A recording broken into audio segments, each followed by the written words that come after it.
کتنے او یارو شجرا بھی چل کے کلام کتنے روڑا نو کلمہ پڑھایا میرے محمد نے اڑوڑا. والصلاة والسلام على سید الانبیاء والمرسلین وعلى آلہ واصحابہ واہل بیتہ وذریتہ اجمعین. اما بعد فاعوذ باللہ من الشیطان الرجیم. بسم اللہ الرحمن الرحیم. قال اللہ تبارک وتعالی فی القرآن المجید والفرقان الحمید. افلا یتدبرون القرآن ام علی قلوب اقفالها. صدق اللہ مولانا العظیم وبلغنا رسوله النبی الامین الکریم الرؤوف الرحیم. وقال اللہ تبارک وتعالی فی شان حبیبہ مخبرا وآمرا ان اللہ وملائکتہ یصلون علی النبی یا ایہا الذین آمنوا صلوا علیہ وسلموا تسلیما. الصلاة والسلام علیک یا سیدی یا رسول اللہ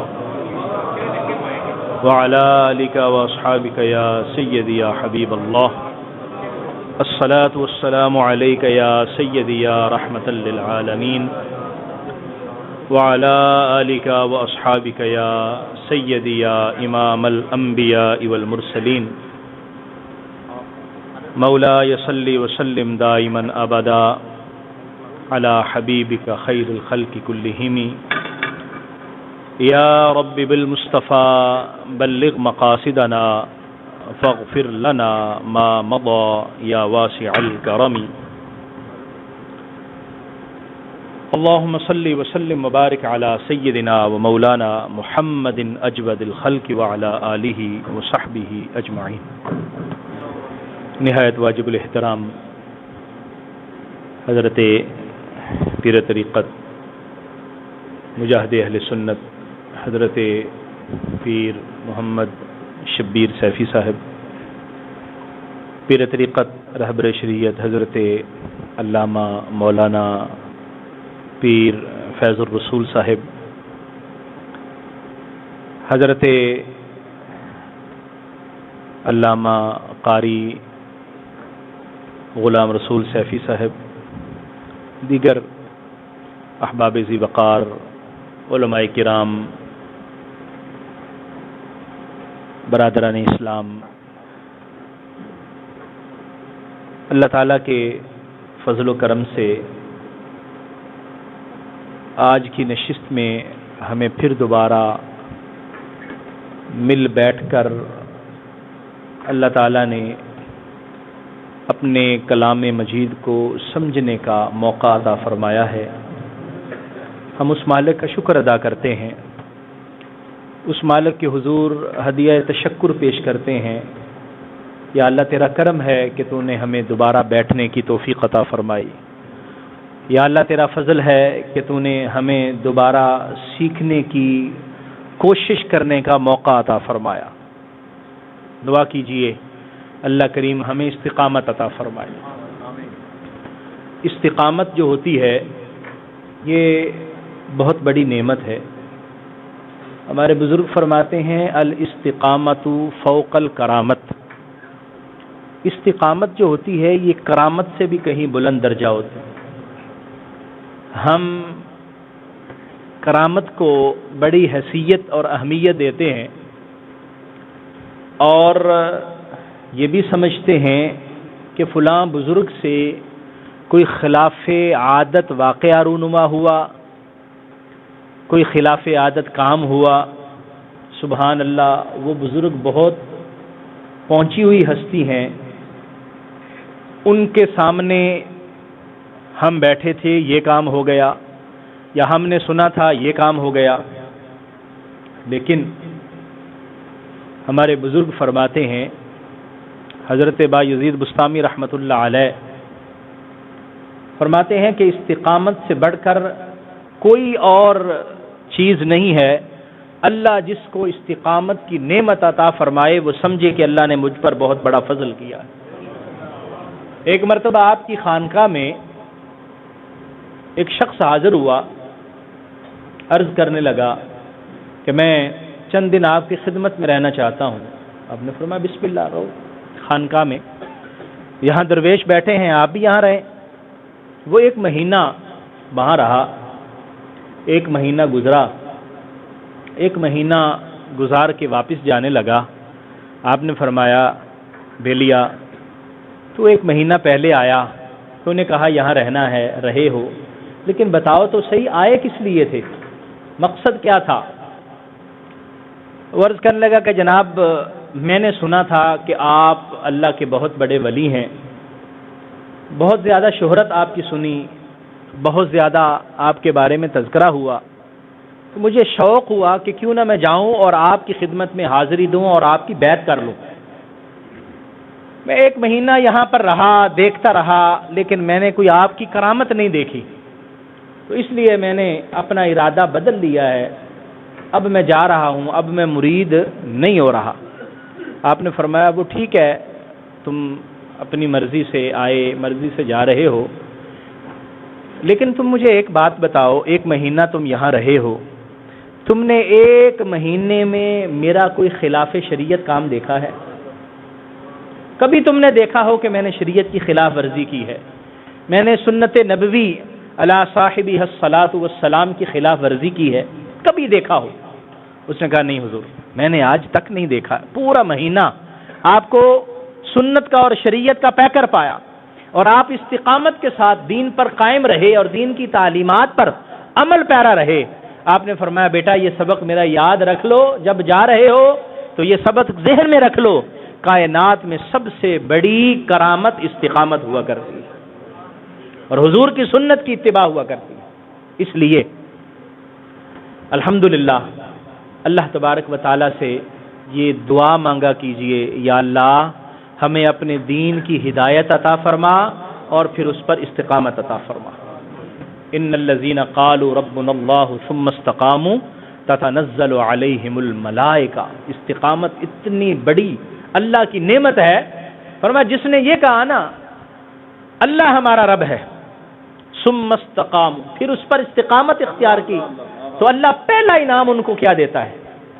کہا اللہ ہمارا رب ہے، پھر ڈٹ گئے، تو پہلا انعام کیا ملتا ہے؟ فرمایا پہلا انعام ہی یہ ملتا ہے، اللہ کریم اپنے فرشتوں کا نزول فرما دیتا ہے. تتنزل علیہم الملائکہ، اللہ کے فرشتے نازل ہوتے ہیں. پھر باقی جو مہربانیاں ہیں وہ بعد میں، باقی اللہ تعالیٰ کی کرم نوازیاں وہ مسلسل وہ چلتی رہتی ہیں، لیکن اللہ کا یہ فضل اور کرم ہوتا ہے. پچھلے درس قرآن میں ہم نے سورہ فرقان کا آخری رکوع شروع کیا تھا، اور وہ تقریباً نصف رکوع ہم نے پڑھا. اس میں ہم نے جو چیزیں پڑھی مختصراً میں وہ عرض کر کے پھر آگے بڑھتا ہوں.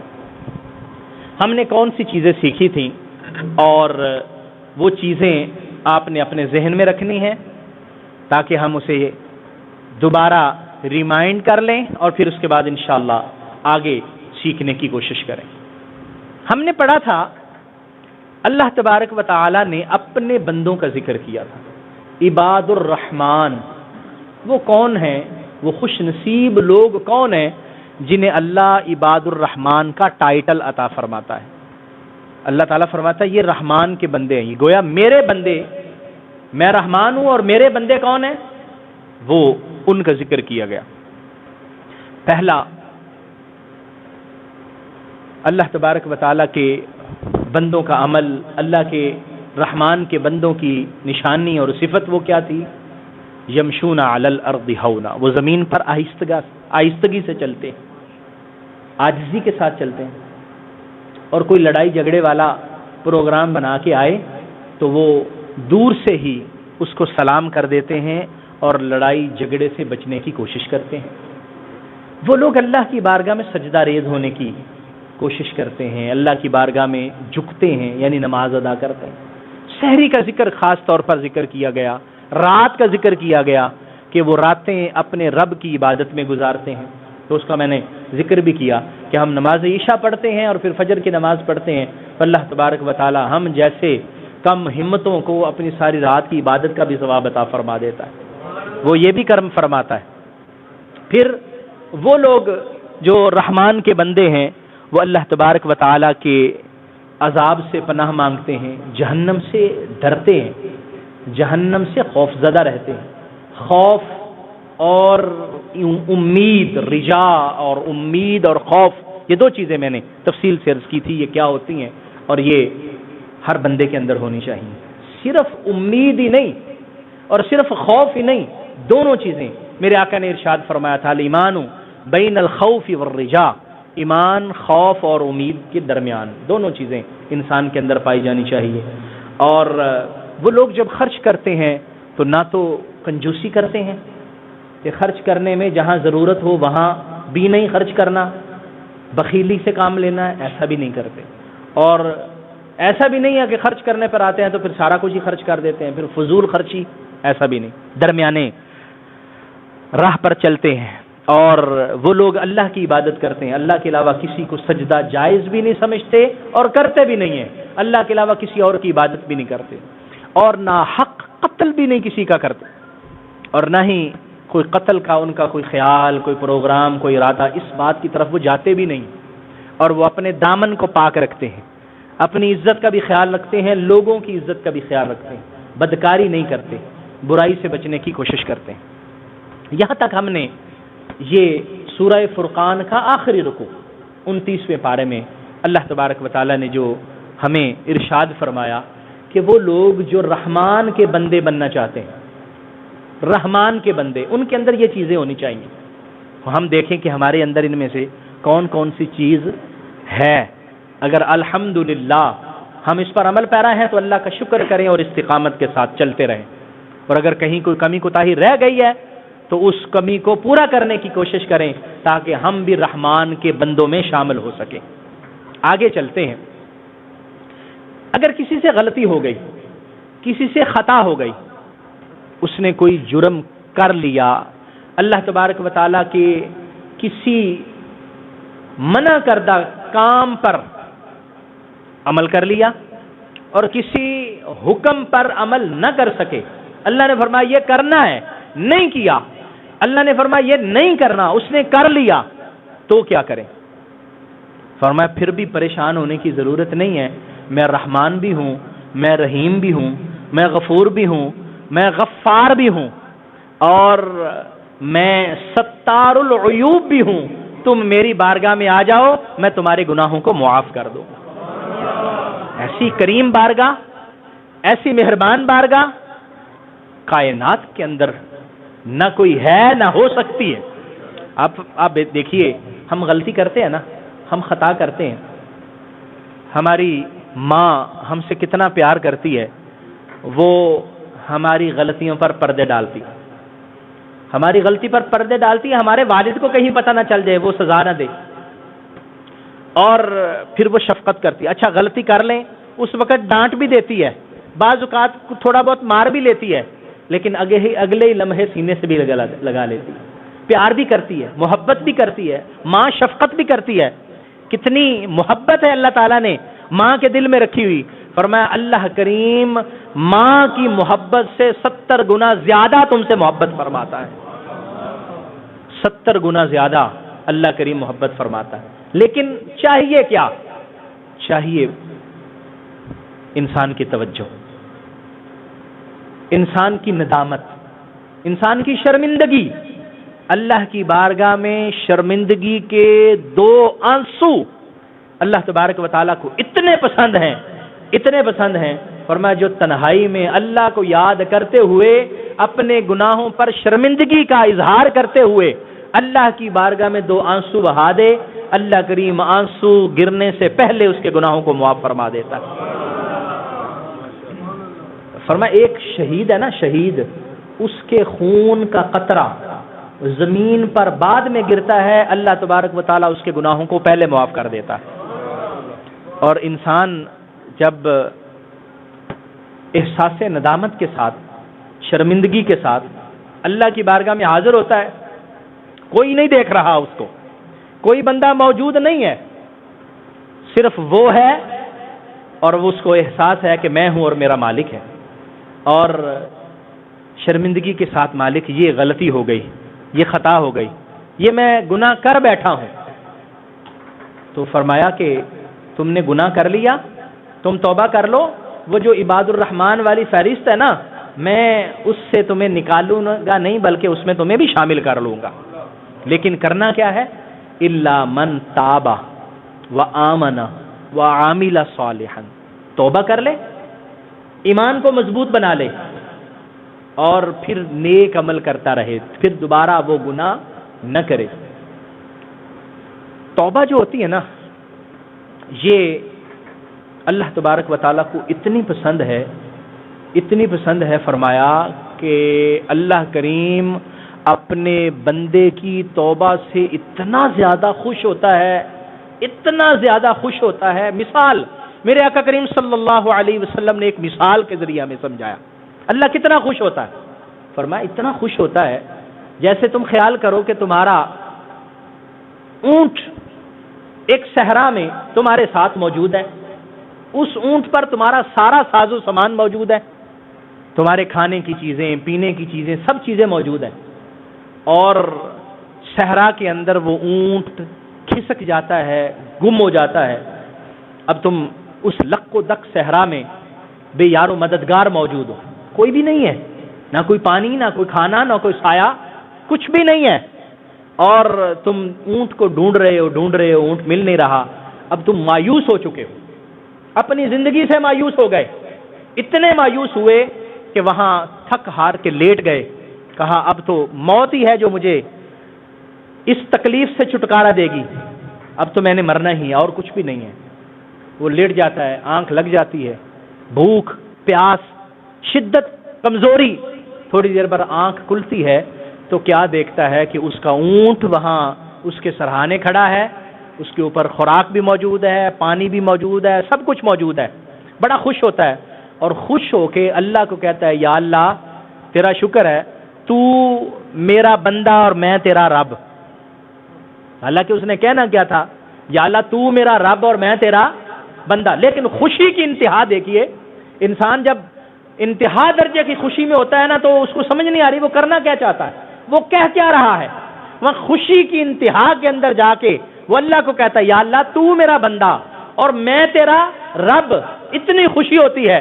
فرمایا اللہ کریم کو جتنی خوشی اس بندے کو اس اونٹ ملنے سے ہوئی ہے، اللہ کریم کو اپنے بندے کی توبہ سے اس سے زیادہ خوشی ہوتی ہے. بندہ بھٹکا ہوا، بھولا ہوا، ادھر ادھر سرگرداں پھر رہا ہے، کبھی ادھر ٹامک ٹوئیاں کھا رہا ہے، کبھی ادھر سر مار رہا ہے، کبھی ادھر سر مار رہا ہے. آخر اس کو یہ سمجھ آ جاتی ہے کہ میں کدھر ایسے ہی گھومتا پھر رہا ہوں، ادھر کبھی سر مار رہا ہوں، کبھی ادھر سر مار رہا ہوں، ادھر ادھر نہ جاؤں. میری ایک ہی بارگاہ ہے جو مجھے سہارا دینے والی ہے، ایک ہی بارگاہ ہے جو میرے گناہوں کو معاف کرنے والی ہے، ایک ہی بارگاہ ہے جو میرے دکھتی ہوئی رگ پہ ہاتھ رکھنے والی ہے، ایک ہی بارگاہ ہے جو میرے آنسوؤں کو خوشی میں تبدیل کرنے والی ہے. اور وہ بارگاہ رب العزت ہمارے اللہ، ہمارے جل مجدہ کی بارگاہ ہے. اس بارگاہ میں جب بھی جائیں، جب بھی جھک جائیں، وہ ہمیشہ اپنے بندے کو خوشی کے ساتھ قبول فرماتا ہے. انسانوں کی طرح نہیں کہ بابا تو کل بھی آیا تھا آج پھر آ گیا، تو نے پرسوں بھی یہ کیا تھا آج پھر کر رہا ہے. نہیں، اللہ فرماتا تم جب بھی آ جاؤ، جب بھی توبہ کر لو، میں تمہاری توبہ کو قبول کروں گا. وہ مالک قبول فرماتا ہے. اس لیے توبہ کے معاملے کے اندر جو چیزیں رکاوٹ ہے نا، اس کو ہمیں دور کرنے کی کوشش کرنی چاہیے. ہماری توبہ میں بہت ساری چیزیں رکاوٹ بن جاتی ہیں، بہت ساری چیزیں رکاوٹ بن جاتی ہیں. پہلی اور بہت بڑی رکاوٹ ہمارے نفس کی کارستانی ہے. وہ کہتا ہے کہ اتنے گناہ کرتے رہے ہو، اتنی عمر گزر گئی، اب تم توبہ کرنے آئے ہو، اب میں توبہ کروں، اب توبہ کرنے کا کیا فائدہ، چھوڑو. اصل میں وہ اللہ تبارک و تعالی کی رحمت اور اللہ کے فضل سے اس بندے کو دور کر رہا ہوتا ہے. لیکن یہ شیطان کا اور نفس کا بہت بڑا جال ہے جس میں بندے کو پھنسا دیتا ہے. اس لیے ہم نے اس جال میں نہیں آنا. ہم نے ہمیشہ ہی اللہ کی بارگاہ میں توبہ کرنی اور روزانہ کی بنیاد پر اللہ کی بارگاہ میں توبہ کرنی. اللہ تبارک و تعالی ارشاد فرماتا ہے، حدیث قدسی ہے، فرمایا جب صبح کا پہر آتا ہے نا تو اللہ کریم فرماتا ہے اور رات کے گناہ کرنے والوں آؤ توبہ کر لو. اور جب رات کا سورج غروب ہوتا ہے تو اللہ کی رحمت آواز دیتی ہے اور دن کے وقت گناہ کرنے والوں آ جاؤ توبہ کر لو. یعنی وہاں پر ہمیشہ ہی اللہ کا فضل اور کرم ہمیں آوازیں دیتا ہے اور ہمیں ہمیشہ بلاتا رہتا ہے. اور مختلف طرح کے اوقات اللہ تبارک و تعالیٰ نے ہماری بخشش، ہماری توبہ کی قبولیت کے لیے پیدا فرمایا. وہ جمعے کا وقت ہے، جمعے کے دن اللہ کی خاص گھڑی ہے. جو بندہ اللہ کی بارگاہ میں دعا کرتا ہے اللہ تعالیٰ اسے قبول فرماتا ہے. نماز کے بعد تم اللہ کی بارگاہ میں دعا کرو اللہ قبول فرماتا ہے. یہ وقت کوئی وقت نہیں ہے، کیونکہ ہمارا مالک وہ ہے جو حی بھی ہے، قیوم بھی ہے. نہ اسے اونگ آتی ہے، نہ اسے نیند آتی ہے، اور نہ ہی خزانے لوٹا دینے سے اس کے رزق اور خزانوں میں کوئی کمی آتی ہے، اور نہ ہی سب کو معاف کر دینے سے اس کے کارخانے قدرت میں کسی طرح کا کوئی عیب پیدا ہوتا ہے. فرمایا نہیں، تم مانگتے جاؤ اللہ کریم تمہاری جھولیاں برتا جائے گا اور اس کے ہاں کوئی کمی نہیں ہے. تو ہمارے جیسے گناہگار لوگ اللہ کی بارگاہ میں حاضر ہو جائیں تو سبحان اللہ، اللہ تبارک و تعالی کتنا خوش ہوگا. اس لیے آئیے آج کی اس درس قرآن کی بابرکت مجلس میں ہم یہ ارادہ کرتے ہیں کہ انشاءاللہ ہم اللہ کی بارگاہ میں توبہ کریں گے. اور توبہ کا مطلب پتہ کیا ہوتا ہے؟ یہ بھی آپ ذہن نشین فرما لیجئے. یہ نہیں ہے کہ ہم کہہ دیا توبہ استغفر اللہ، توبہ استغفر اللہ، توبہ استغفر اللہ. نہیں، توبہ کا مطلب یہ ہے، پہلا مطلب یہ ہے کہ ہم نے شرمندگی کے احساس کے ساتھ اللہ کی بارگاہ میں حاضر ہونا ہے. جو ہم نے غلطیاں کی ہیں نا، تو کی تو ہر ایک نے ہے، سب نے کی ہیں. کسی کی پتہ چل گئی، کسی کے نہیں چلی، کسی کی چھوٹی، کسی کی بڑی. خطا کار تو ہر بندہ ہے. تو فرمایا کہ احساس ندامت پہلا شرمندگی، دوسرا اللہ تبارک و تعالیٰ سے معافی کی التجا. پہلا شرمندگی، یا اللہ غلطی ہو گئی میں شرمندہ. دوسری، یا اللہ معاف کر دے. تیسری، آئندہ نہیں کروں گا. یہ تین چیزیں یاد رکھ لیں، شرمندگی، دوسری بولیے معافی. پہلی شرمندگی، دوسری معافی، تیسری آئندہ نہیں کرنا. یہ تین چیزیں توبہ کے لیے بہت زیادہ ضروری. یہ وہ غلطیاں ہیں جن کا تعلق اللہ کے حقوق کے ساتھ، جس کو ہم حقوق العباد کہتے ہیں، حقوق اللہ کہتے ہیں. اور جو حقوق العباد ہیں جن کا تعلق بندوں کے حق کے ساتھ ہے، اس میں ایک اور چیز بھی ایڈ ہو جاتی ہے. پہلا شرمندگی، دوسرا معافی، تیسرا آئندہ نہ کرنے کا عزم مصمم، اور چوتھا جس بندے کی غلطی جس بندے کے ساتھ منسلک ہے یا جس کا حق مارا ہے اس سے یا معاف کروا لے یا اس کا حق ادا کر لے. یہ توبہ حقوق العباد سے متعلق توبہ ہے. اس لیے ہمیں اس کو ذہن میں رکھنا چاہیے اور ہمیشہ اللہ کی بارگاہ میں حاضر ہوتے رہنا چاہیے. توبہ کر لی، پھر ایمان کو مضبوط کر لیا، پھر کیا کرنا ہے؟ پھر عامل صالحا، پھر اس کے بعد ہم نے نیک عمل کرنے ہیں. توبہ کی راہ میں جو رکاوٹ ایک میں نے بتائی کہ وہ ہمارا شیطان کا اور نفس کا جال ہے، اور دوسرا یہ ہے کہ ہم بعض اوقات توبہ کرنا چاہتے ہیں لیکن اس لیے نہیں کرتے. مثلا ایک شخص سوچتا ہے کہ یار میں اب ریٹائرڈ ہو گیا ہوں، ساری عمر اسی طرح گزر گئی ہے، اب کیوں نہ میں ہمیشہ مسجد میں حاضر رہا کروں، میں داڑھی رکھ لوں، نبی کریم صلی اللہ علیہ وسلم کی سنت مبارکہ سجا لوں، میں اللہ تبارک و تعالیٰ کی بندگی کی طرف توجہ کروں. تو خیال کیا آتا ہے؟ میرے دوست کیا کہیں گے، میرے رشتہ دار کیا کہیں گے، ساری عمر تیمے گزار لی تو ہوں اللہ کرنا شروع کر دیا، ہوں اللہ یاد آ گیا، وغیرہ وغیرہ وغیرہ. یہ سارے شیطان کے وہ چکر ہیں کہ جو انسان کو توبہ سے روک لیتے ہیں. تو ہمیں تو جب بھی موقع ملے ہم نے توبہ کی طرف آگے بڑھنا ہے. اور میرے آقا کریم صلی اللہ تعالی علیہ وآلہ وسلم نے بوڑھوں کو اور جن کی عمر زیادہ ہو گئی ہے ان کو زیادہ اس طرف راغب فرمایا اور زیادہ اس طرف آنے کا حکم فرمایا. نوجوانوں کو تو حکم ہی فرمایا نا. حضور صلی اللہ علیہ وآلہ وسلم نے ارشاد فرمایا کہ قیامت کے دن جب سورج بالکل قریب ہوگا اور کوئی سایہ نہیں ملے گا، ساری سایہ دار چیزیں ختم ہو چکی ہوں گی، درخت بھی ختم ہو چکے ہوں گے، عمارتیں بھی ختم ہو چکی ہوں گی، ہر چیز، سایہ کوئی نہیں ہوگا. اگر کوئی سایہ ہوگا تو اللہ کے عرش کا سایہ ہوگا اور کوئی سایہ نہیں ہوگا، اللہ کے عرش کا سایہ ہوگا. اور وہ سایہ کس کو نصیب ہوگا؟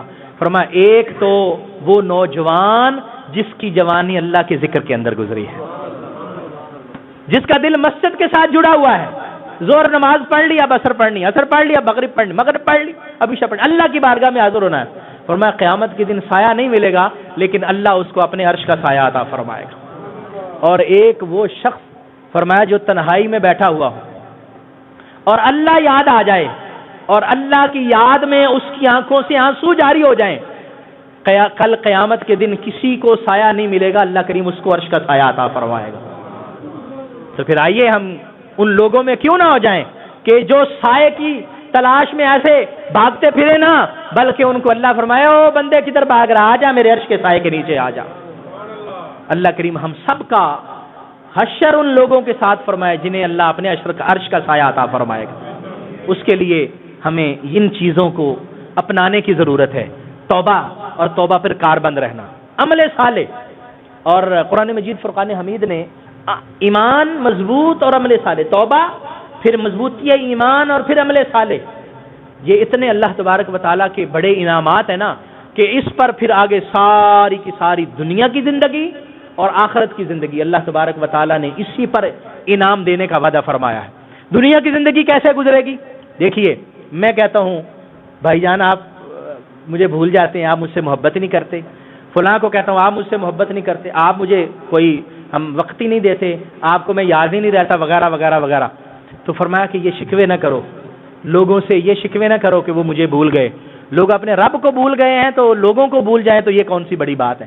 فرمایا تم ایک کام کرو، اگر تم یہ چاہتے ہو کہ لوگ تم سے محبت کریں تو لوگوں سے محبت کی بھیک مت مانگو، لوگوں سے محبت کے تقاضے مت کرو. یا اللہ کیا کریں؟ فرمایا ان الذین آمنوا وعملوا الصالحات یجعل لهم الرحمن ودا.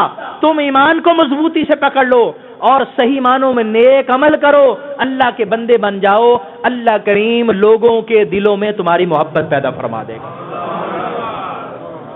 اب دیکھیں اللہ کے بندے جو ہے نا، ہم ان سے محبت کرتے ہیں، ہم کہاں کہاں اللہ کے نیک بندے موجود ہیں، اللہ کے ولی موجود ہیں، ہم جاتے ہیں ان سے، وہ ہمیں جانتے بھی نہیں ہیں، ہم ان کو بھی نہیں جانتے، لیکن فقط یہ تعلق ہے وہ اللہ کے بندے، ہم ان سے جا کے ملتے ہیں، اپنا وقت بھی دیتے ہیں اور ہم ان کی خدمت بھی پیش کرتے ہیں، ان کو نذرانہ بھی پیش کرتے ہیں. کیوں پیش کرتے ہیں؟ فرمایا یہ وہ محبت ہے جو اللہ نے لوگوں کے دلوں میں پیدا فرما دی. اور اللہ کریم جل مجدہ کیا فرماتا ہے؟ اللہ کریم حدیث مبارکہ میں آتا ہے کہ اللہ کریم جب کسی بندے سے محبت فرماتا ہے نا، ایمان، عمل صالح، نیک عمل جو بندہ کرتا ہے اللہ اس سے محبت فرماتا ہے. اور جب محبت فرماتا ہے تو پھر کرتا کیا ہے؟ فرمایا ان اللہ اذا احب عبدا دعا جبریل. اللہ حضرت جبریل کو بلاتا ہے اور فرماتا ہے جبریل انی احب فلانا فاحبہ، جبریل میں فلاں بندے سے محبت کرتا ہوں تو بھی اس سے محبت فرما. تو حضرت جبریل بھی اس سے محبت شروع کر دیتے ہیں اور پھر فرشتوں کو حکم ہوتا ہے، فرشتوں سارے فرشتوں تم اس بندے سے محبت کرنا شروع کر دو. پھر لوگوں کے دلوں میں بھی اس کی محبت پیدا کر دی جاتی ہے. تو ہم نے کیا کرنا ہے؟ توبہ کرنی ہے، ایمان پر مضبوطی سے ڈٹ جانا ہے اور پھر اپنے اعمال کو درست کر لینا ہے. ہم نے وہ عمل نہیں کرنے جو اللہ تعالیٰ کو پسند نہیں ہے، جن کا ذکر ہم نے کیا. ہم نے کیا کرنا ہے؟ ہم نے جب لڑائی جھگڑے کی بات ہو ہم نے بچنے کی کوشش کرنی ہے. جب کہیں پر ایسی بات ہو گئی عاجزی اور انکساری اختیار کرنے کی کوشش کرنی، اپنی عبادت کی طرف توجہ کرنے کی کوشش کرنی. ہم نے برائی نہیں کرنی، برائی کا ارتکاب نہیں کرنا. ہم نے اللہ کے ساتھ کسی کو شریک نہیں ٹھہرانا. ہم نے ہمیشہ ہمیشہ اللہ تعالیٰ سے اس کی جنت کی آرزو کرنی ہے اور جہنم سے پناہ مانگنی ہے. یہ اللہ تعالیٰ کے بتائے ہوئے عمل ہیں. آگے چلتے ہیں. توبہ کر لی، ایمان کو مضبوطی سے پکڑ لیا اور ہم نے جو عمل صالح جو بتائے اللہ نے اس رکوع کے اندر ہم نے وہ بھی کوشش کی، اس سے پہلے جو ہم نے سیکھے انشاءاللہ اس کی بھی کوشش کریں گے، اور کچھ چیزیں آگے ہیں میں وہ آپ کی خدمت میں عرض کرتا ہوں، تو انشاءاللہ العزیز ہم ان کو یاد رکھیں گے اور پھر ان پر عمل کرنے کی کوشش کریں گے۔ کیا فرمایا؟ فرمایا ومن تاب وعمل صالحا فإنه يتوب إلى الله متابا، جو توبہ کر لیتا ہے نا اور پھر عمل صالح کرتا ہے تو فرمایا فإنه يتوب إلى الله متابا، اللہ کریم جل مجدہ کی بارگاہ میں اس نے توبہ کر لی ہے۔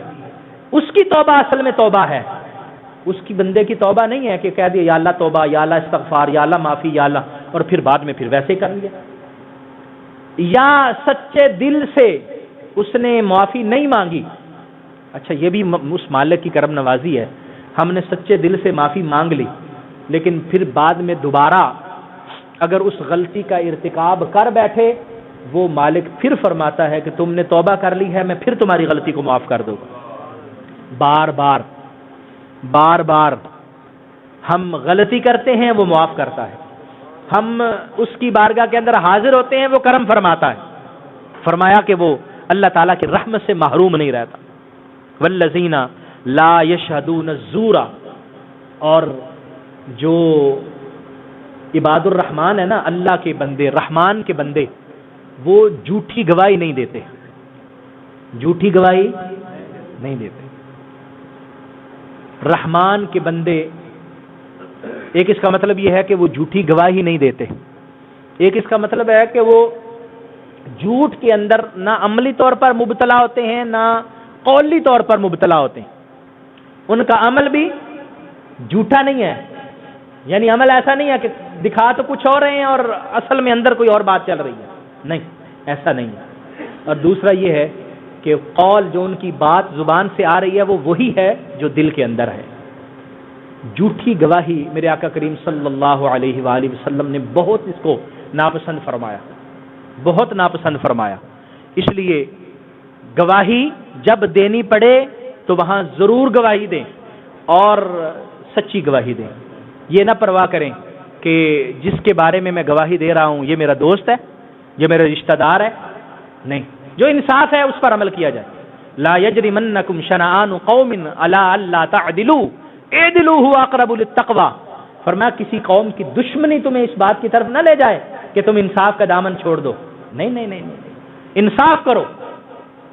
میرے آقا کریم صلی اللہ علیہ وآلہ وسلم کو کافر اور مشرک ہر معاملے کے اندر جج مقرر کیا کرتے تھے، جہاں ان کا جھگڑا ہوتا جج مقرر کرتے، انصاف فیصلہ کروانا ہے، کہاں کروائیں؟ چلیں محمد عربی صلی اللہ علیہ وسلم کی بارگاہ میں۔ اب امانت رکھوانی ہے، کس کے پاس رکھوائیں؟ ان کے پاس۔ بات صحیح بات کس سے سن سکتے ہو؟ ان سے سن سکتے ہیں، صادق وہ ہیں، امین وہ ہیں، سچ فیصلہ کرنے والے وہ ہیں۔ تو گواہی تو یہ ہوئی نا، جو دشمن بھی گواہی دے، وہ میرے آقا کریم صلی اللہ علیہ وسلم کا کلمہ نہیں پڑھتے، وہ حضور کو اللہ کا نبی نہیں مانتے، وہ حضور علیہ الصلوۃ والسلام کو اللہ کا رسول نہیں مانتے، حضور علیہ الصلوۃ والسلام کے غلام امتی نہیں بنے، لیکن اس کے باوجود وہ کہتے ہیں کہ ان کے پاس امانت رکھوائیں گے تو وہ خیانت نہیں کریں گے، ہم ان سے کوئی معاہدہ کریں گے تو وہ جھوٹ نہیں بولیں گے، وہ سچ بولیں گے۔ تو کتنے افسوس کی بات ہے کہ دشمن میرے آقا کریم صلی اللہ علیہ وسلم کو صادق اور امین کہیں، دشمن بھی صادق اور امین کہیں، اور آج میرے آقا کی امت صداقت سے کتنی دور چلی گئی، آج میرے آقا کی امت امانت سے کتنی دور چلی گئی۔ آج ہم جانتے ہیں کہ میں فلاں بندے کے ساتھ معاملہ کروں گا تو وہ جھوٹ بولے گا، دھوکہ دے گا۔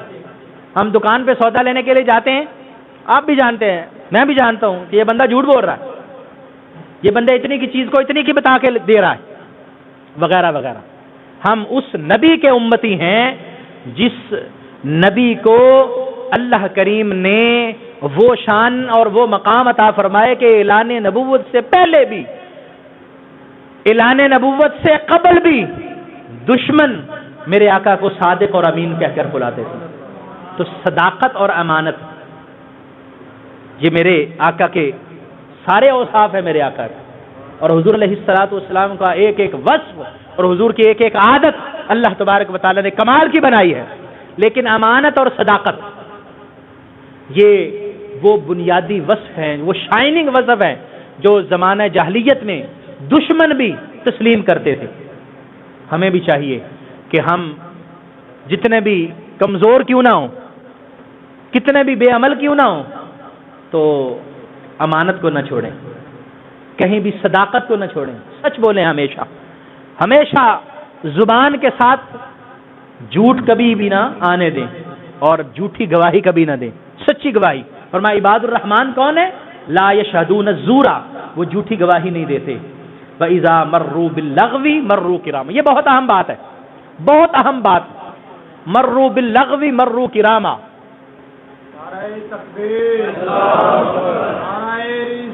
یا رسول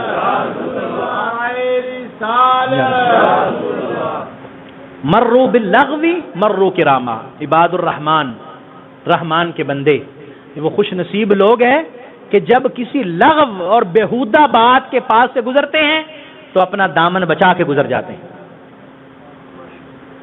بیہودہ، خلاف شریعت کام، بے حیائی والا کام، بیہودگی والا کام جہاں بھی ہو رہا ہو، ایسا نہیں ہے کہ وہ کہہ رہے ہیں چلو یہاں پر ہو رہا ہے تو چلو 2 منٹ یہاں کھڑے ہی ہو جائیں، چلو اس میں کچھ 10 منٹ کے لیے تھوڑا سا وقت یہاں گزار لیں۔ میں نہیں، عباد الرحمن کیا کرتے ہیں؟ مرو کراما، جوا ہو رہا ہے چپ کر کے آرام سے دامن بچا کے گزر رہے ہیں، ناچ گانا ہو رہا ہے چپ کر کے آرام سے دامن بچا کے گزر جاتے ہیں۔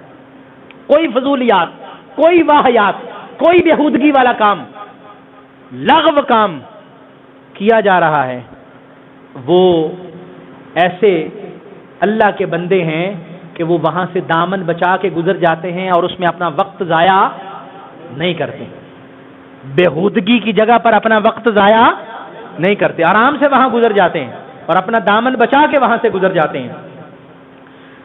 وَالَّذِينَ إِذَا ذُكِّرُوا بِآيَاتِ رَبِّهِمْ لَمْ يَخِرُّوا عَلَيْهِمْ صُمًّا وَعُمْيَانًا، اور وہ لوگ اذا ذکروا بآیات رب، جب انہیں اپنے رب کی آیات یاد دلائی جائے، اپنے رب کی آیات یاد دلائی جائیں تو کیا کرتے ہیں؟ لم یخروا علیہا صما وعمیانا، اس پر گونگے اور نابینا ہو کر گر نہیں پڑتے۔ مطلب کیا ہے؟ مطلب یہ ہے کہ جہاں پر بھی ایک اللہ کے احکام کے بارے میں بیان ہو رہا ہے تو ایسا نہیں ہے کہ وہ انہوں نے اپنی آنکھیں بھی بند کر لیں اور اپنے آپ کو بھی بالکل اس سے لا تعلق بنا لیا، ایسا نہیں کرتے۔ اپنے آپ کے کان، اپنے کانوں کو بالکل بند نہیں کر لیتے، اپنی آنکھوں کو بند نہیں کر لیتے، بلکہ اللہ کی نشانیوں کو دیکھتے ہیں۔ آیات، اللہ کی آیات سے 2 چیزیں مراد ہیں، ایک ہے قرآن کی آیات، ان کو قرآن کی آیت یاد دلائی جائے۔ یہ بات ہمیں اپنے پلے باندھ لینی چاہیے۔ بعض اوقات ایسا ہوتا ہے نا، کوئی بندہ کہتا ہے کہ یار تو یہ کر رہا، دیکھو اللہ نے قرآن میں یہ فرمایا، تو ہم بعض اوقات بے احتیاطی کرتے ہوئے کہتے ہیں او ویکھ لیں گے بعد قرآن نو بعد ویکھ لاں وغیرہ وغیرہ۔ اللہ نہ کرے کہ ہم ایسا کہیں، او دیکھی جائے گی یہ بعد تو بڑا مولوی رہ جا، یہ گلاں بعد کر لیں گے، پہلو اسی اپنی دکانداری والی گلاں کر لی وغیرہ وغیرہ۔ نہیں، جب اللہ کی آیات یاد دلائی جائیں تو کیا کرتے ہیں؟ اس پر عمل کرنے کی کوشش کرتے ہیں، اس کو سنتے ہیں، اس کو دیکھتے ہیں اور اس پر عمل کرنے کی کوشش کرتے ہیں، اس کو اپنانے کی کوشش کرتے ہیں، اس پر بہرے اور اندھے نہیں ہو جاتے۔ اور دوسرا، یہ کائنات کے اندر پھیلی ہوئی چیزیں دیکھیے، اللہ تبارک و تعالیٰ نے کیسا آسمان پیدا کیا، اللہ تبارک و تعالیٰ نے کیسے یہ سمندر بنائے، اللہ تبارک و تعالیٰ نے پہاڑ، درخت، یہ سب سبز و شاداب لہلہاتے ہوئے کھیت، ہمارے رزق کے لیے کتنی چیزیں اللہ نے پیدا فرمائی، کیا کیا نعمتیں اللہ نے پیدا فرمائی، یہ بھی اللہ کی نشانیاں ہیں۔ اور اللہ کے بندے ان نشانیوں سے سبق حاصل کرنے کی کوشش کرتے ہیں۔ سبحان اللہ، کتنا درخت پیارا ہے، سبحان اللہ، یہ پھول ہے، ماشاءاللہ، ان کی پنکھڑیاں، پھولوں کی پنکھڑیاں آپس میں کیسے جڑی ہوئی ہیں، سبحان اللہ، اس کی رنگت دیکھیے، اس پھول کی پنکھڑی کی رنگت کتنی خوبصورت ہے، یہ کیسا گلابی رنگ ہے، یہ اللہ نے کیسا اس کو رنگ چڑھایا ہے۔ وہ چھوٹی چھوٹی چیزوں میں اللہ تبارک و تعالیٰ کی قدرت کو تلاش کرنے کی کوشش کرتے ہیں اور ان چھوٹی چھوٹی چیزوں کو دیکھ کر اللہ تک پہنچنے کی کوشش کرتے ہیں، وہ رحمان کے بندے ہیں۔ یہ اللہ کے ذکر کی ایک برکت یہ ہے کہ انسان ان چیزوں کو دیکھتا ہے تو اس کو اللہ یاد آ جاتا ہے، ان چیزوں کو دیکھتا ہے اللہ کی قدرت یاد آ جاتی ہے۔ جب اللہ کی قدرت یاد آتی ہے تو پھر اللہ کے ساتھ اس کا تعلق مزید مضبوط ہو جاتا ہے۔ انسان اپنے آپ کو دیکھے، اللہ تعالیٰ نے قرآن مجید میں ارشاد فرمایا نا کہ انسان آفاق میں پھیلی ہوئی نشانیوں کو دیکھے اور اپنے اندر پھیلی ہوئی نشانیوں کو دیکھے۔ ہم ایک ایک عضو کو دیکھیں، ایک ایک چیز کو دیکھیں، اپنی آنکھ کے بارے میں دیکھیں، اپنے دل کی دھڑکن کے بارے میں سوچیں، اپنے سانس کے چلنے کے بارے میں دیکھیں، اپنی قوت سماعت کے بارے میں دیکھیں، قوت ذائقہ کے بارے میں دیکھیں، قوت شامہ سونگھنے کی قوت کے بارے میں دیکھیں۔ اللہ تعالیٰ نے کیسی قدرتیں بنائی ہیں، اگر اس میں ایک چیز بھی تھوڑی سی ادھر ادھر ہو جائے نا تو انسان کا سارا سسٹم ڈسٹرب ہو جاتا ہے۔ اگر انسان کو ذائقہ نہ آ رہا نا، کسی چیز کا ذائقہ محسوس نہ ہو تو جو بھی کھائے گا اس کو کوئی پتہ نہیں وہ کیا کھا رہا ہے۔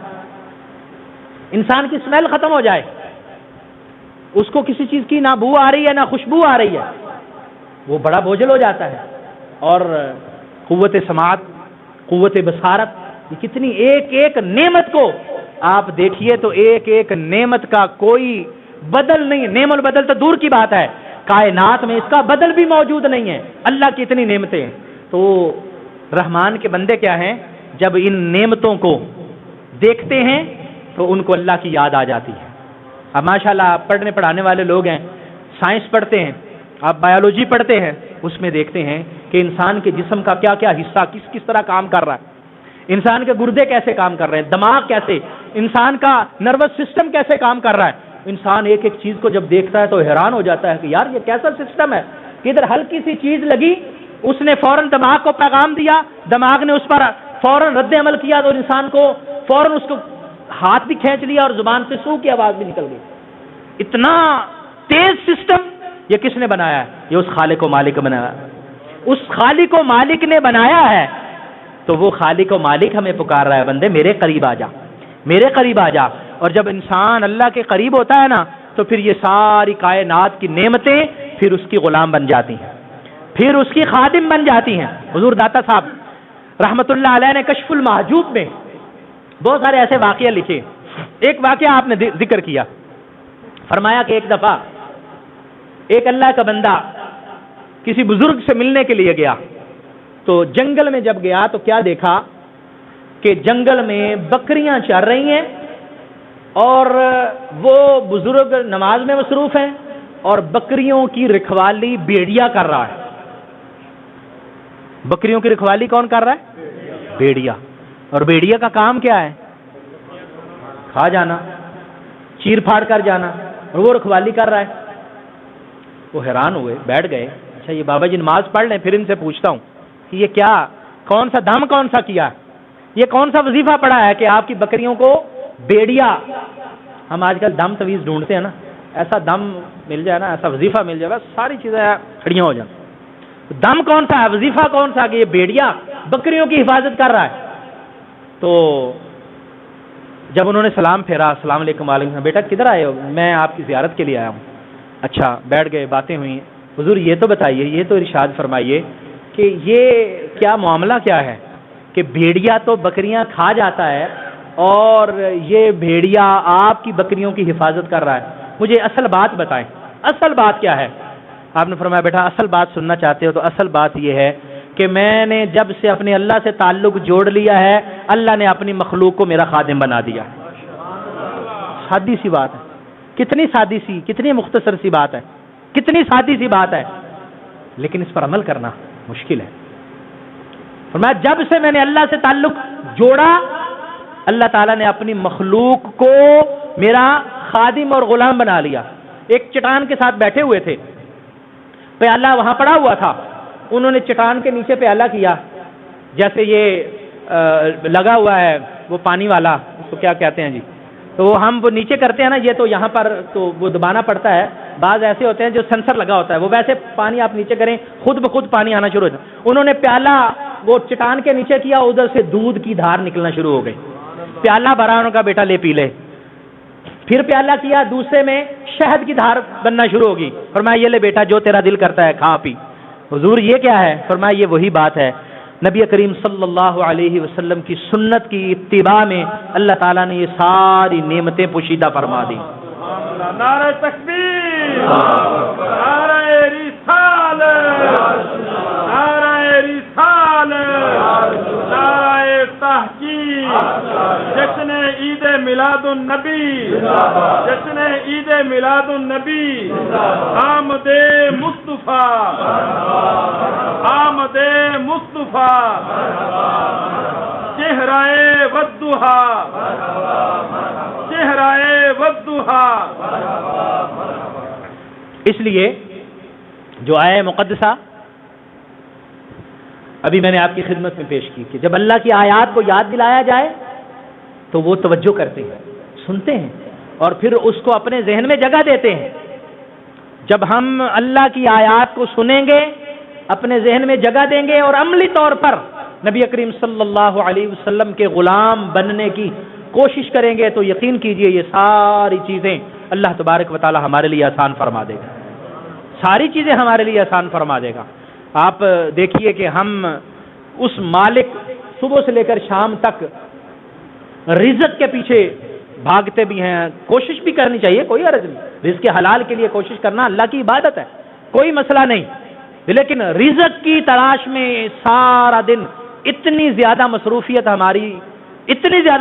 ہماری ہوتی ہے کہ ہمیں رازق کا دروازہ یاد نہیں آتا۔ رزق کے لیے سارا دن ہم وہاں رزق تلاش کر رہے ہیں جہاں رازق کی رضا نہیں ہے۔ اگر ہم رزق کو رازق کی رضا کے مطابق تلاش کریں اور پھر اس کی بارگاہ میں حاضر ہونے کے وقت اس کی بارگاہ میں حاضر ہو جائیں تو اللہ کریم ایسے رزق کے دروازے کھولتا ہے، وَيَرْزُقْهُ مِنْ حَيْثُ لَا يَحْتَسِبُ، اللہ وہاں سے رزق دیتا ہے کہ انسان کے وہم و گمان میں بھی نہیں ہوگا۔ یہ اللہ تعالیٰ کا وعدہ ہے اور اللہ اپنے وعدے کی خلاف ورزی ہم کرتے ہیں، ہم وعدے کر کے توڑ بھی دیتے ہیں، وعدے کر کے بھول بھی جاتے ہیں، نافرمانیاں بھی کرتے ہیں، لیکن اللہ وعدے کی خلاف ورزی نہیں فرماتا۔ اچھا فرمایا وَالَّذِينَ يَقُولُونَ رَبَّنَا هَبْ لَنَا مِنْ أَزْوَاجِنَا وَذُرِّيَّاتِنَا قُرَّةَ أَعْيُنٍ، جو اللہ کے نیک بندے ہیں نا وہ اللہ کی بارگاہ میں یہ دعا بھی مانگتے ہیں، اے اللہ ہمیں ہماری ازواج میں سے اور ہماری اولاد میں سے آنکھوں کی ٹھنڈک عطا فرما۔ اللہ اکبر۔ اولاد اور ازواج میں آنکھوں کی ٹھنڈک عطا فرما، یعنی اولاد کو بھی اللہ کی فرما برداری میں لانے کی کوشش کرتے ہیں اور اپنے گھر والوں کو بھی اللہ کی فرما برداری میں لانے کی کوشش کرتے ہیں۔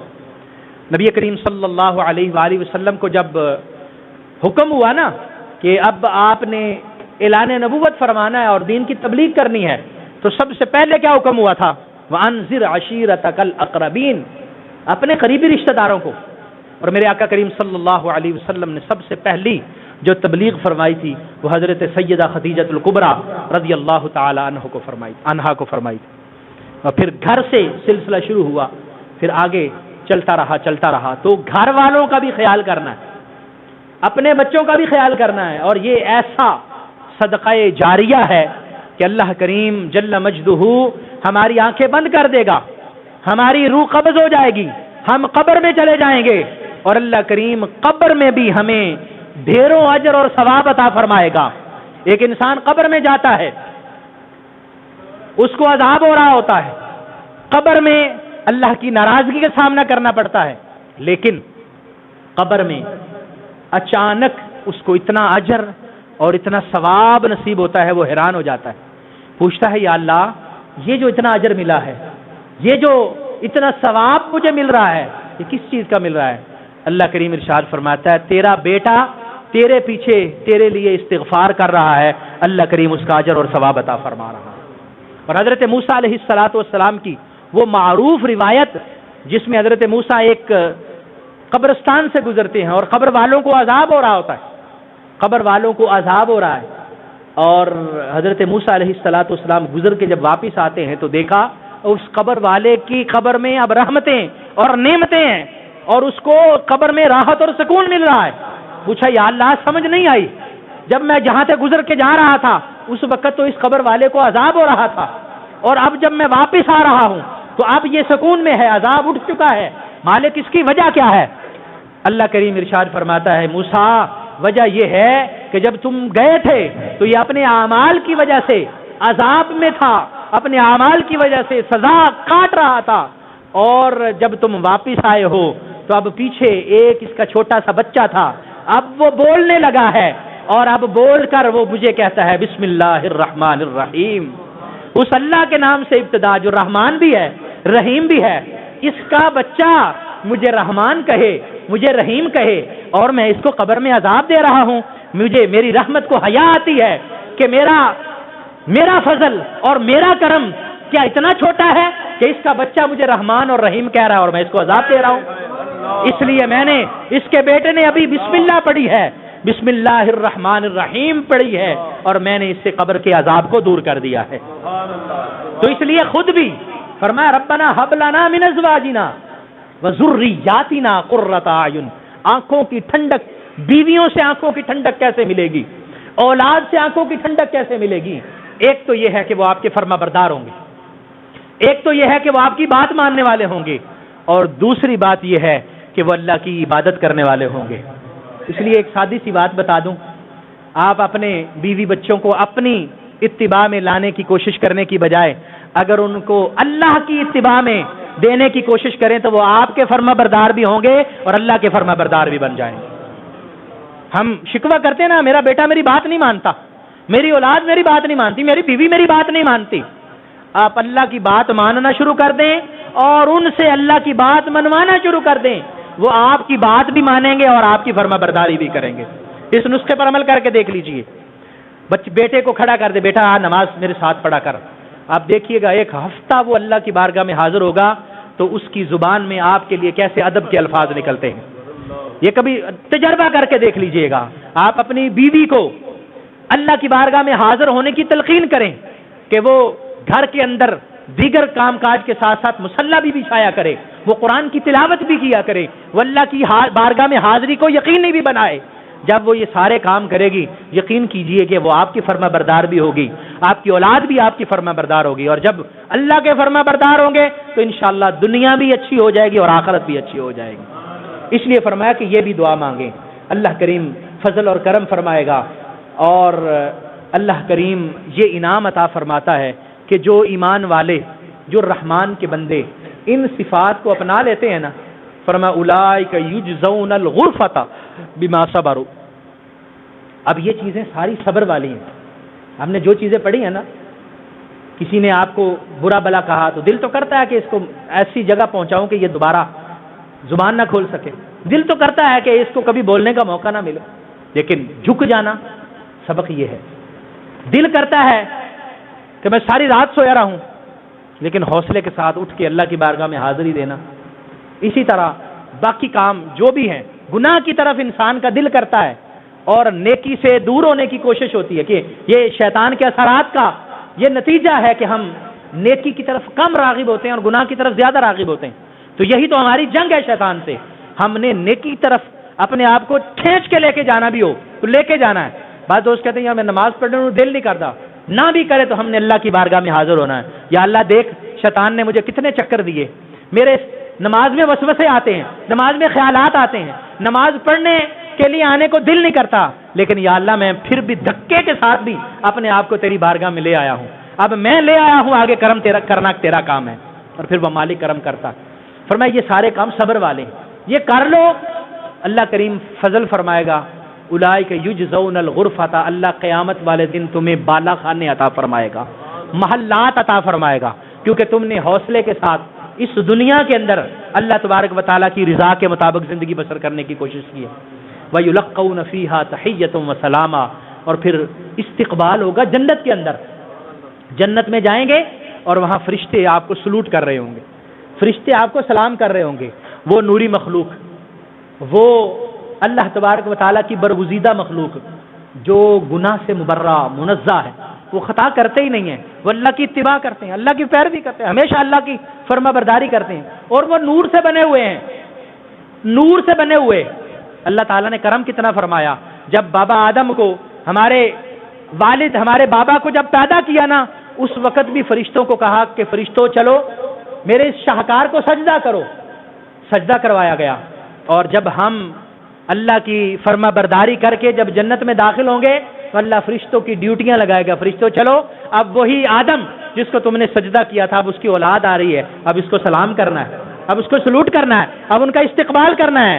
تو وہاں استقبال کرنے کے لیے اللہ کے فرشتے جنت میں ہمارا انتظار کر رہے ہوں گے۔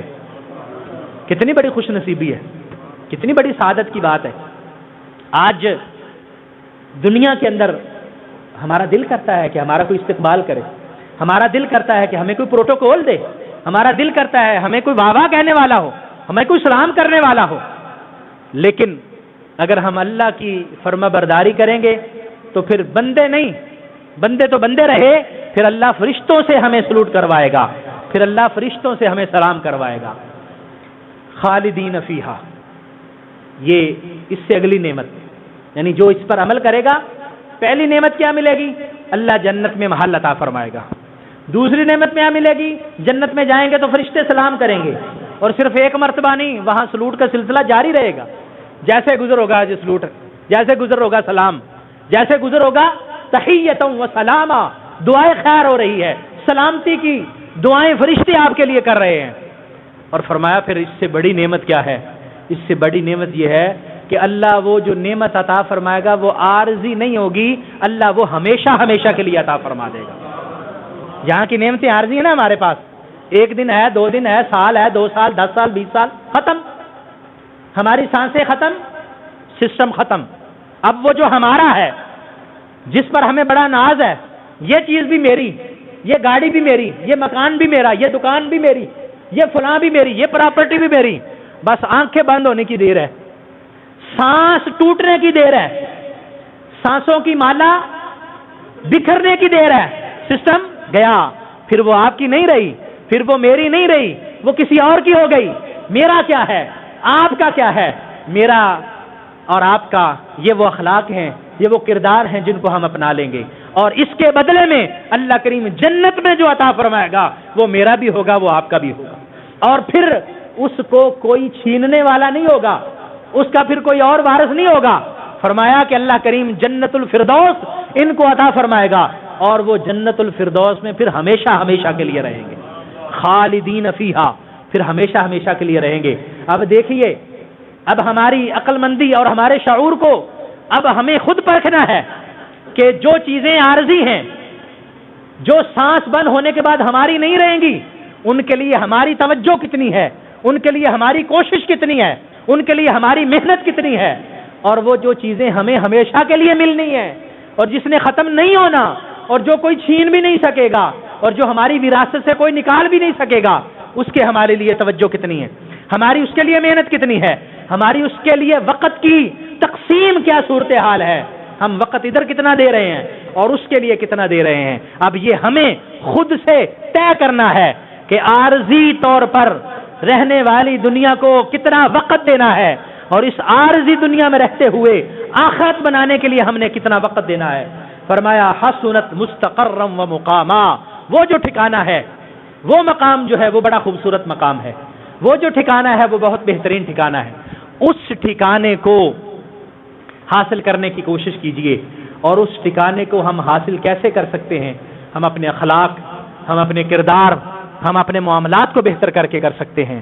اور آخری آیہ مقدسہ ہمیں اللہ تبارک و تعالی نے جھنجھوڑا بھی ہے، دستک بھی دی ہے ہمارے سوچ پر، ہماری فکر پر، کہ سوچ لو، یہ تم جو کام کرو گے نا، یہ مت سمجھنا کہ تم اللہ کریم جل مجدہ پر کوئی احسان کرو گے، یہ مت سمجھنا کہ تم اللہ تعالی جل مجدہ الکریم کی عبادت نہیں کرو گے تو اللہ تعالیٰ کے کارخانے قدرت میں کوئی کمی ہو جائے گی۔ میں قل ما یعبأ بکم ربی لولا دعاؤکم، محبوب نے فرما دیں تم اگر اللہ کی عبادت نہیں کرو گے، اللہ کی باتیں نہیں مانو گے تو اللہ کو تمہاری کوئی پرواہ نہیں ہے۔ ما یعبأ بکم ربی، اللہ بڑا بے پرواہ، ہم کہتے ہیں نا اللہ بڑا بے پرواہ ہے، اللہ بولی اللہ ہائے ہائے ہائے ہائے، وہ مالک بے پرواہ بڑا ہے، لیکن جو اس کے ساتھ اپنے آپ کو جوڑ لیتے ہیں نا، پھر اللہ ان کی پرواہ بھی بڑی کرتا ہے۔ وہ بے پرواہ ہے لیکن کبھی اس کی ذات کے ساتھ جڑ کے دیکھو نا تو پھر وہ پرواہ اتنی کرتا ہے نا، وہ اتنی پرواہ کرتا ہے، اتنی پرواہ کرتا ہے کہ پھر اللہ تبارک و تعالی اپنی مخلوق کی ڈیوٹی لگا دیتا ہے، اپنی مخلوق کی ڈیوٹی لگا دیتا ہے کہ یہ میرا بندہ ہے، خبردار اس کو کوئی نقصان نہ پہنچنے پائے۔ حضرت سفینہ رضی اللہ تعالیٰ عنہ کی ایک روایت سن لیں کہ اللہ پرواہ کتنی کرتا ہے اور کس کس کی پرواہ کرتا ہے۔ اللہ کو اپنے بندوں کی بڑی پرواہ ہے۔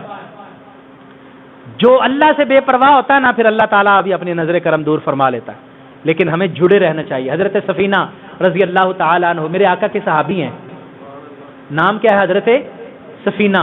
سفینہ عربی زبان میں کشتی کو کہتے ہیں، اور ان کو سفینہ اس لیے کہتے تھے کہ وہ سامان بڑا اٹھایا کرتے تھے۔ ایک دن حضور نے دیکھا کہ سامان اٹھایا ہوا، تو وہ سامان جو بھی ان کو دیتا تھا اٹھا لیتے تھے، اور صحابہ بھی ان سے مذاق کرتے تھے، یارا میرا سامان بھی چک لیں، یارا میرا بھی چک لیں، لیا اٹھا لیتے تھے۔ حضور فرماتے انت سفینہ انت سفینہ، اور تو تے کشتی ہے پوری، انہیں سامان چک لیا۔ حضرت سفینہ رضی اللہ تعالیٰ عنہ، حضور اس دنیا سے پردہ فرما گئے۔ حضرت سفینہ رضی اللہ تعالیٰ عنہ جا رہے ہیں، ایک جنگل آ گیا، اپنے ساتھیوں سے قافلے سے بچڑ گئے، اصل میں ایک جہاد پر جا رہے تھے، بچھڑ گئے ایک جنگل کے اندر، جنگل میں جا رہے ہیں، آگے سے ایک شیر آ جاتا ہے۔ شیر آیا، اب شیر کا پروگرام اس کی آنکھوں سے، اس کے طور طریقوں سے نظر آ رہا ہے، اور یہ حضرت سفینہ رضی اللہ تعالی عنہ فرماتے ہیں مجھے کچھ اور خیال نہیں آیا کہ میں شیر کو کیا کہوں، میں نے صرف اتنا کہا، شیر انا مولا رسول اللہ صلی اللہ علیہ وآلہ وسلم، شیر میں رسول اللہ صلی اللہ علیہ وسلم کا غلام ہوں، صرف اتنی بات کی، انا مولا رسول اللہ صلی اللہ علیہ وسلم، شیر میں رسول اللہ صلی اللہ علیہ وسلم کا غلام ہوں۔ فرماتے ہیں کہ وہ جو شیر ہے نا، اس نے کیا کیا، حضرت سفینہ کے پاس آیا اور دم ہلانا شروع کر دی، اور حضرت سفینہ کے پاؤں چاٹنے شروع کر دیے، اور ساتھ مل کے آپ کو اشارے کرتا ہے کہ چلو میرے ساتھ چلو۔ حضرت سفینہ فرماتے ہیں میں تو رستہ بھولا ہوا تھا، شیر کے ساتھ ساتھ چلنا شروع ہو گیا، شیر پورا جنگل میرے ساتھ ساتھ چلتا رہا، اور جب جنگل ختم ہوا تو مجھے وہاں تک چھوڑا، اور میں نے دیکھا کہ آگے میرا لشکر بھی وہاں پر پہنچا ہوا تھا، اور میں آرام سے اپنے لشکر کے ساتھ مل گیا۔ یہ ہے پرواہ، لیکن کس کو؟ اللہ تبارک و تعالیٰ کو پرواہ ہے۔ اللہ مخلوق کے دلوں میں بھی پرواہ ڈال دیتا ہے، لیکن ضرورت اس بات کی ہے کہ تعلق کو قائم کیا جائے۔ وہ حضور کے غلام ہونے کی بات کی تھی نا، مان تھا نا میں حضور کا غلام ہوں، تو آئیے ہم بھی اپنے آپ کو صحیح معنوں میں حضور کا غلام بنانے کی کوشش کریں، انشاءاللہ اللہ کریم ہم پر فضل فرمائے گا۔ آئیے ہم ایک مرتبہ پھر حضور علیہ الصلوۃ والسلام کا وہ معزز، وہ محترم معاشرہ جس کی بنیاد میرے آقا نے ڈالی تھی، جو اسلامی معاشرہ میرے آقا قائم فرمانا چاہتے تھے اور اس وقت فرما کے گئے تھے، بعد میں حالات نے اس کو بدل دیا۔ آئیے اب ہم دوبارہ اس کو جوڑنے کی کوشش کریں، وہ معاشرہ قائم کرنے کی کوشش کریں، وہ معاشرہ جو سچ والا معاشرہ ہو، وہ معاشرہ جو پیار والا معاشرہ ہو، جو عاجزی اور انکساری والا معاشرہ ہو، جو اخوت اور بھائی چارے والا معاشرہ ہو، جو ایک دوسرے کے ساتھ میل جول والا معاشرہ ہو، اور وہ جو گناہوں سے پاک معاشرہ ہو، جس میں ایک بیٹی کی عزت پورے معاشرے کی عزت سمجھی جا رہی ہو، جس میں ایک گھر کے نقصان کو پورے فیملی کا نقصان اور پورے خاندان کا اور پورے معاشرے کا نقصان سمجھا جا رہا ہو۔ ہمیں اس معاشرے کی تشکیل کی ضرورت ہے، اور میں یہ جو کوشش آپ کی خدمت میں عرض کر رہا ہوں، اور جتنے دروس قرآن ہوئے ہیں، میں نے کوشش یہ کی ہے کہ ہم اپنے آپ کو تعمیر کرنے کی کوشش کریں۔ تخریب بہت ہو چکی ہے، ہم ٹوٹ بہت چکے ہیں، ہمیں جڑنے کی ضرورت ہے، اور جوڑے گا کون ہمیں؟ آقا کریم صلی اللہ علیہ وسلم کی تعلیمات جوڑیں گی، آقا کریم صلی اللہ علیہ وسلم کے اخلاق ہمیں جوڑیں گے۔ وقت ہو چکا ہے، علامہ صاحب نے وہ آج کل ایک بل آ رہا ہے، اس کے حوالے سے میں 2-4 منٹ صرف بات کروں گا، کیونکہ اس حوالے سے بہت بات ہو رہی ہے۔ ہمارا دین الحمدللہ اللہ نے جو ہمیں دین عطا فرمایا ہے وہ مکمل دین ہے، اور اس میں ہر حوالے سے رہنمائی موجود ہے، صرف ہمیں پتہ نہیں ہے، ہمیں ان چیزوں کا علم نہیں ہے، اور جن کے پاس علم ہے ہم انہیں کوئی حیثیت دینے کے لیے تیار نہیں ہیں۔ خاص طور پر جب ہم پاکستان کے آئین کی بات کرتے ہیں تو آئین پاکستان میں یہ بات موجود ہے کہ یہاں کوئی ایسا قانون نافذ نہیں ہو سکتا، آئین کا حصہ نہیں بن سکتا جو شریعت اسلامیہ کے قرآن اور حدیث کے خلاف ہوگا۔ یہ بالکل واضح بات ہے، لیکن افسوس کی بات یہ ہے کہ کوئی بھی قانون بنتا ہے الا ماشاء اللہ، کبھی بھی وہ علماء اور مفتیان کے پاس بھیجا ہی نہیں جاتا کہ آپ ذرا اس پر رائے دیجئے کہ اس میں کوئی خلاف شریعت یا قرآن و حدیث کے خلاف کوئی بات تو نہیں ہے. ہماری اسلامی نظریاتی کونسل موجود ہے، اس میں ہر مکتبہ فکر کے علماء موجود ہیں. کوئی بھی قانون پاس ہونے جا رہا ہو تو چاہیے یہ کہ وہ قانون وہاں پیش کیا جائے اور ان سے رائے لی جائے کہ آپ کی کیا رائے ہے، یہ کوئی قرآن اور حدیث کے خلاف تو نہیں ہے، اس کو بالکل پاس کیا جائے، اس میں کوئی حرج نہیں. دیکھیے یہ جو خواجہ سرا ہیں یہ ہمارے معاشرے کا حصہ ہیں. اللہ تبارک و تعالیٰ نے انہیں، یہ تخلیق ساری اللہ کی ہے، اللہ نے بنایا ہے. جو اللہ کی تخلیق ہے اس میں ہمیں عیب نکالنے کی کسی کو کوئی جرت نہیں ہو سکتی. اور ان کے جملہ حقوق ہماری فقہ کی کتابوں میں موجود ہیں، تمام حقوق موجود ہیں، سب کے حقوق. آپ کسی فقیہ کے پاس بیٹھے وہ آپ کو بتائے گا کہ سارے حقوق موجود ہیں. لیکن ہم بہت سارے لوگ تذبذب کا شکار ہیں کہ اس میں علماء کرام کو کیا مسئلہ ہے. ہمیں مسئلہ یہ ہے کہ اس میں جو چیزیں، اس کی تعریف کے اندر جو چیزیں ہیں، اس کی وضاحت کے اندر جو چیزیں ہیں وہ خلاف شریعت ہیں. مثلا اس کے ہے کہ کوئی شخص، اس کے اندر یہ احساس ہو رہا ہے، اس کو یہ محسوس ہو رہا ہے کہ وہ مرد ہے، تو اس کو یہ اختیار حاصل ہے کہ وہ اپنے آپ کو مرد بنا لے. کسی کو یہ احساس ہو رہا ہے کہ وہ عورت ہے، یا سادہ سے الفاظ میں اگر آپ کو بتاؤں کہ ایک شخص مرد ہے اور اس کو یہ فیلنگ ہو رہی ہے کہ مجھے عورت ہونا چاہیے، وہ اپنے آپ کو عورت بنا لے. آج کل آپ کو پتہ ہے ہارمونز دیے جاتے ہیں، آرٹیفیشل ہر چیز موجود ہے، ہر چیز کے ساتھ یہ چیزیں ہو سکتی ہیں. ایک عورت ہے اور اس کو یہ فیلنگز ہو رہی ہیں کہ مجھے مرد ہونا چاہیے، مجھے مرد ہونا اچھا لگتا ہے، تو اپنے آپ کو مرد بنا لے. یہ اللہ تبارک و تعالیٰ کی تخلیق میں تبدیلی ہے، اور اس کا نبی کریم صلی اللہ علیہ وسلم کی حدیث میں شدت سے منع کیا گیا ہے، اور فرمایا کہ تم اللہ کی تخلیق کو تبدیل کرنے والے. اصل میں جو چیز تھی، جو حقوق ان کے پیش کرنے تھے، وہ یہ تھے کہ ان کو معاشرے کے اندر ایک باعزت رول دیا جائے، باعزت اہمیت دی جائے، اور ایک حیثیت دی جائے. اور وہ حیثیت قرآن نے دی، حدیث میں اور فقہ کی کتابوں میں، ہمارے شریعت اسلامیہ میں ساری چیزیں موجود ہیں.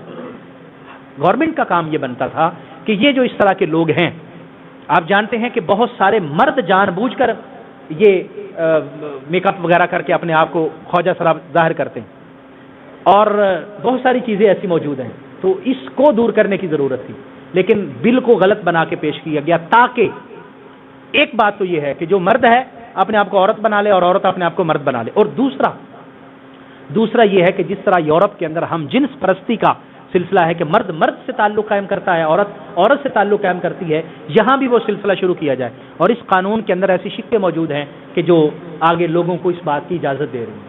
ہمارے علماء نے، فقہاء نے، اور باقی الحمدللہ پورے پاکستانی عوام نے اس پر خوب احتجاج کیا ہے کہ ہمیں یہ چیز جو ہے وہ کسی طور پر بھی قبول نہیں ہے. وہ چیز جو شریعت کے خلاف ہوگی وہ ہمیں قبول نہیں ہوگی. مرد کو اللہ نے مرد بنایا ہے، وہ مرد ہے. عورت کو عورت بنایا، وہ عورت. حضور علیہ الصلوۃ والسلام نے ارشاد فرمایا کہ اللہ تعالیٰ نے ان مردوں پر لعنت فرمائی ہے جو عورت جیسی شکل اپناتے ہیں، اور ان عورتوں پر لعنت فرمائی ہے جو مردوں جیسی شکل اپناتی ہیں. تو یہ تو اللہ تعالیٰ کی لعنت والی بات ہو گئی. اس لیے مردوں کو عورت جیسا ہونا اور عورتوں کو مردوں جیسا، یہ خلاف شریعت ہے. اس لیے اس بل کی اجازت نہیں دی جا سکتی. اور ہم جنس پرستی کی قوم لوط والا عمل جو قرآن مجید کے اندر کتنی بڑی سزاؤں کا باعث بنا، اور اللہ تعالیٰ نے قوم لوط پر کتنی زیادہ سزا نازل کی، یہ سارے معاملات اس سے جو ہے وہ آگے نکل رہے ہیں. اس لیے آپ اپنے اپنے دائرہ کار کے اندر ان چیزوں کی نفی بھی کیجئے، اور صحیح معنوں میں جو اسلامی اصول ہیں ان کو ہم نے کوشش کر کے نافذ بھی کروانا ہے، اور ہم نے کوشش کر کے اس کے لیے رائے عامہ بھی ہموار کرنی ہے. اللہ کریم ہمیں توفیق عطا فرمائے. آمین. وآخر دعوایا ان الحمدللہ رب العالمین.